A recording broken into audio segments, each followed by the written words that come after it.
नमस्कार, online notes नेपालमा यहाँलाई स्वागत छ।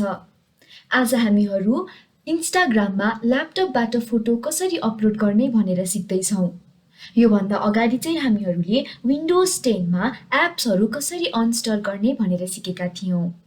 यदि तपाईहरूले त्यो भिडियो हेर्नुभएको छैन भने मैले त्यो भिडियोलाई माथिको आई बटनमा पनि राखेको छु। लाउनुहोस् हामी सिक्न सुरु गरौँ।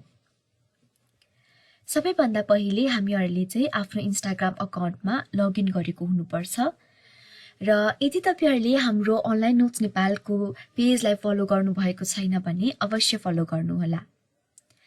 हामीहरूले फोटो अपलोड गर्नको लागि चाहिँ क्रोम ब्राउजरबाट युज गर्दा अझ राम्रो हुन्छ किनभने त्यहाँ धेरै फेसिलिटिजहरू हुन्छ र हामीले फोटो अपलोड गर्नको लागि सबैभन्दा पहिले कस्टमाइज एन्ड कन्ट्रोल गुगल क्रोममा जान्छौँ र त्यहाँ गइसकेपछि हामी मोर टुल्समा जान्छौँ र त्यसपछि हामी सबसे तलको अप्सन डेभलपर टुल्समा हामी क्लिक गर्छौँ।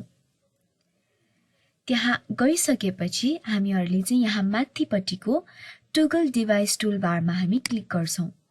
त्यहाँ क्लिक गर्ने बित्तिकै हाम्रो चाहिँ यहाँको इन्स्टाग्रामको यता लेफ्ट ह्यान्ड साइडको फर्मेट चाहिँ अलिकति चेन्ज आउँछ। यो अलिकति मोबाइलमा आउने जस्तै गरी फर्मेटमा आउँछ। त्यसपछि पनि अझै हाम्रो फोटो अपलोड गर्न मिल्ने यहाँ तलको अप्सनहरू आएको छैन। त्यसको लागि हामीहरूले यहाँ माथि रेस्पोन्सिभको अप्सनमा क्लिक गरेर मोटो G4 या ग्यालेक्सी S5 हामीहरूले कुनै पनि एउटा चुज गर्न सक्छौँ।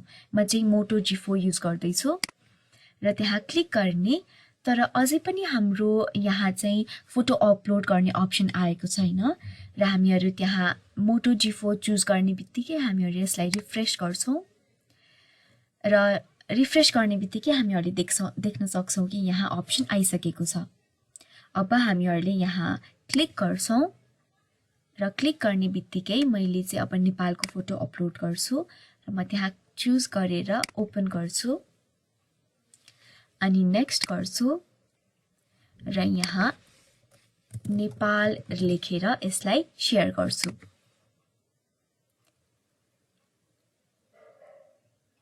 यसरी हामीहरूले चाहिँ हाम्रो फोटोहरू ल्यापटपबाट पनि इन्स्टाग्राममा अपलोड गर्न सक्छौँ।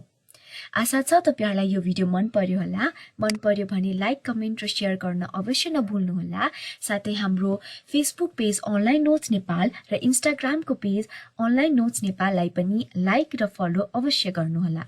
धन्यवाद।